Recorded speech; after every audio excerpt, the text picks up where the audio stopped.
and gentlemen, boys and girls, children of all ages. The Ringling Brothers and Barnum Bailey Circus has been an American institution for nearly 150 years, surviving 2 world wars, the Great Depression, and a dramatically changing entertainment landscape. Yet it couldn't survive modern liberalism. Officially founded in 1919 when the Ringling Brothers Circus formally merged with the Barnum Bailey Greatest Show on Earth that it had purchased in 1907, the Ringling Brothers and Barnum Bailey Circus became phenomenally popular in the 1920s, but the Depression threatened to put it out of business. It managed to survive, though, but by the 1950s it faced an even more pressing threat. One of these days! Television. Once Americans could have hours of entertainment beamed into their living rooms, they no longer needed to head to the big top. In fact, Ringling Brothers and Barnum Bailey abandoned the big top altogether in 1956, leaving tent performances for indoor coliseums and, as Life magazine put it at the time, signifying the point when a magical era had passed forever. While that was undoubtedly true and television had forever supplanted the circus, Ringling Brothers and Barnum Bailey stayed afloat for decades by taking itself public, forming 2 national touring companies and an international tour, and even building an ill-fated Circus World amusement park near Walt Disney World. The 1990s brought even more competition for circuses with the advent of the internet, and although Canada's more artistic Cirque du Soleil became very successful in the United States by catering to a higher-end crowd, traditional circuses like Ringling Brothers and Barnum Bailey continued to struggle.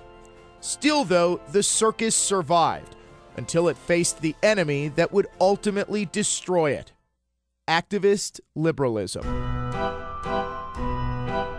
Elephants had been a part of circus performances for more than 100 years, ever since P.T. Barnum purchased and began exhibiting a large African bush elephant he named Jumbo in 1881. Jumbo was an instant hit, and Barnum added more elephants to his shows and had trainers teach them tricks to create ever more elaborate performances. The elephants were so popular that they became the symbol of Barnum's circus and synonymous with circus performances in general. After Ringling Brothers and Barnum Bailey was purchased by Irvin Feld in 1968, his company, Feld Entertainment, made elephant and all performing animal care a top priority.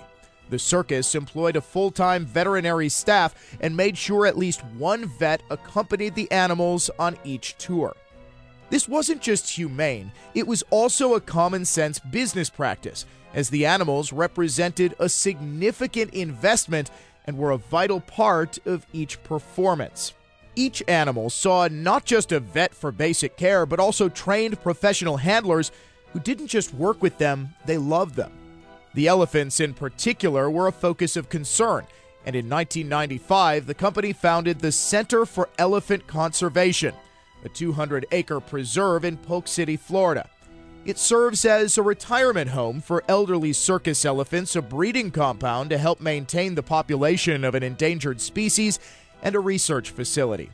For more than 20 years, Ringling Brothers and Barnum Bailey has brought other endangered species used in its performances to the sanctuary in an effort to stabilize their populations as well.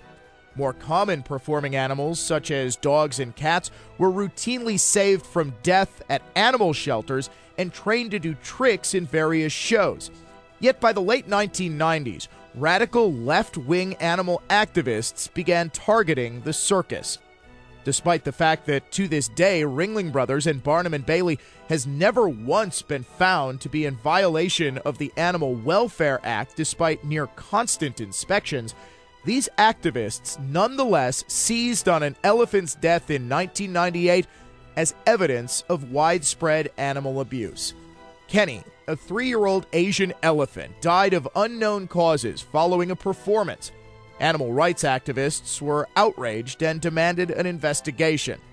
Actress Kim Basinger started a letter-writing campaign, and in response, the Clinton administration's Department of Agriculture brought 2 charges of violating the Animal Cruelty Act against Feld Entertainment.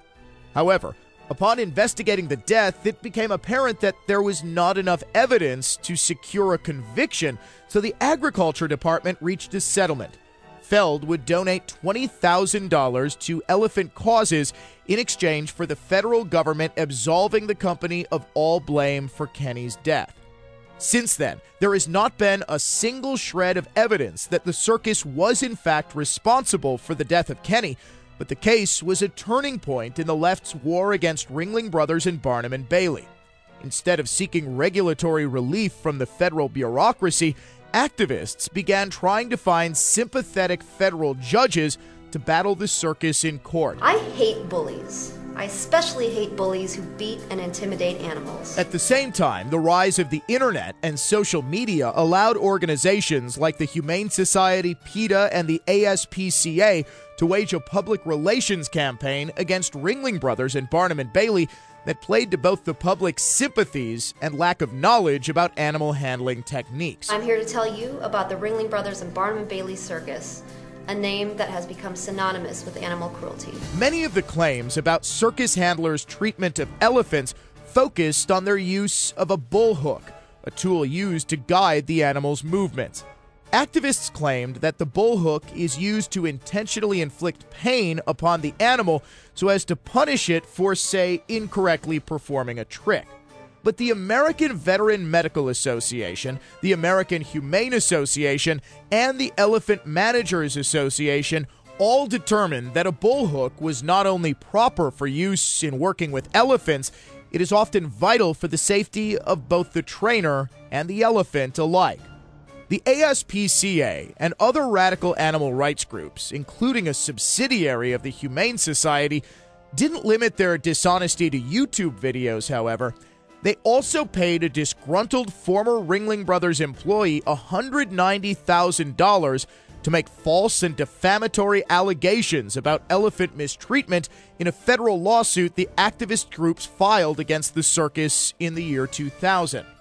Tom Ryder, a former circus employee, alleged serious violations of the Endangered Species Act, claiming that Ringling Brothers and Barnum Bailey routinely abused its elephants. The only problem? He couldn't provide any actual evidence to support this, and the groups therefore couldn't demonstrate that they were actually harmed by this alleged and unproven animal abuse. Because of that, a federal judge dismissed the case in 2001.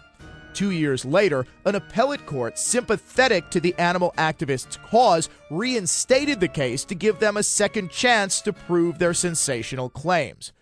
Once again, they could not. The U.S. District Court for the District of Columbia ruled that Ryder's allegations were entirely without merit, and because he was being paid by the ASPCA, his testimony was not to be believed at all. So badly did these animal rights groups lose that they were ordered to pay Feld Entertainment a staggering $9.3 million. But that paled in comparison with what they would have to pay next. Because the ASPCA and its affiliated groups had paid Ryder, Feld brought a lawsuit against them for violations of the Racketeer Influenced and Corrupt Organizations Act, or RICO. In that case, it was determined that Ryder lied under oath and that the organizations were not honest about their payments to him in exchange for his testimony against the circus, and they were ordered to pay Feld Entertainment an additional $15.75 million. All told, the false allegations against the Ringling Brothers and Barnum Bailey Circus cost these activist liberal groups more than $25 million.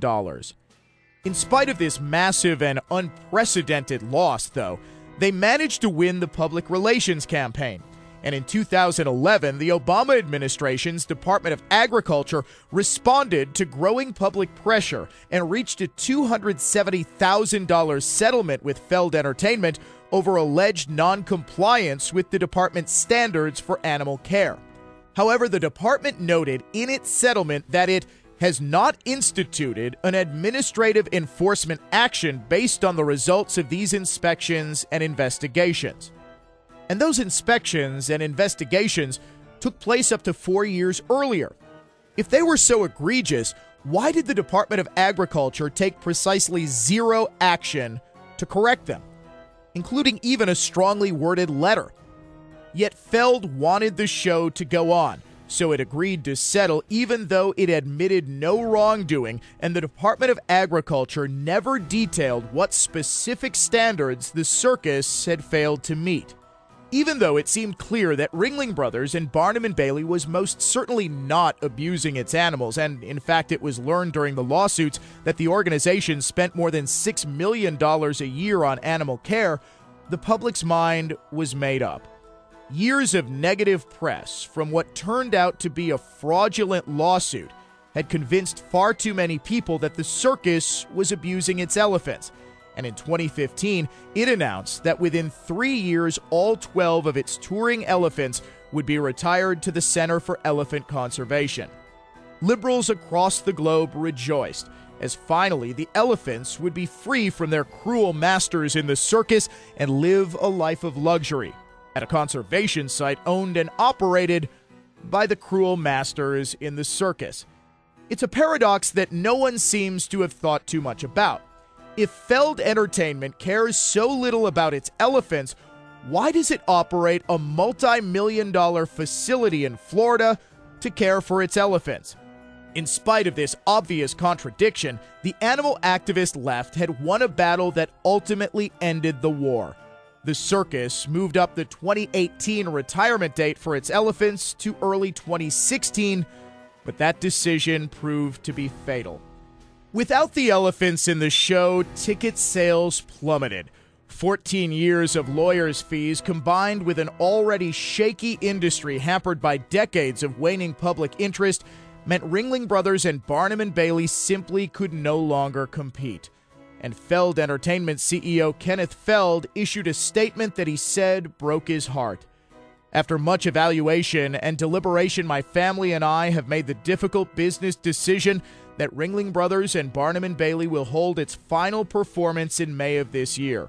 Ringling Brothers ticket sales have been declining, but following the transition of the elephants off the road, we saw an even more dramatic drop. This, coupled with high operating costs, made the circus an unsustainable business for the company. Even though the animal activist left had failed in its effort to show that the circus had abused animals, and failed so miserably, in fact, that it was forced to pay more than $25 million for its lies, it had won. And even though Ringling Brothers and Barnum Bailey had never been proven, not once in its 146-year history, to have violated the Animal Cruelty Act, its spotlight will be going dark for good. Such is the power of the radical left, that it can, without ever proving its sensational charges, destroy an entire company, really an entire industry, and for many decades a way of life and a piece of Americana. That is, however, the left's show. Make a sensational charge, repeat it enough in a compliant media so that the public believes it to be true, and then make sure the public never finds out that the charge was completely discredited and debunked. It's a show that's repeated over and over again and seems to work with each repeat performance. And for the innocent people it victimizes, it just may be the saddest show on earth.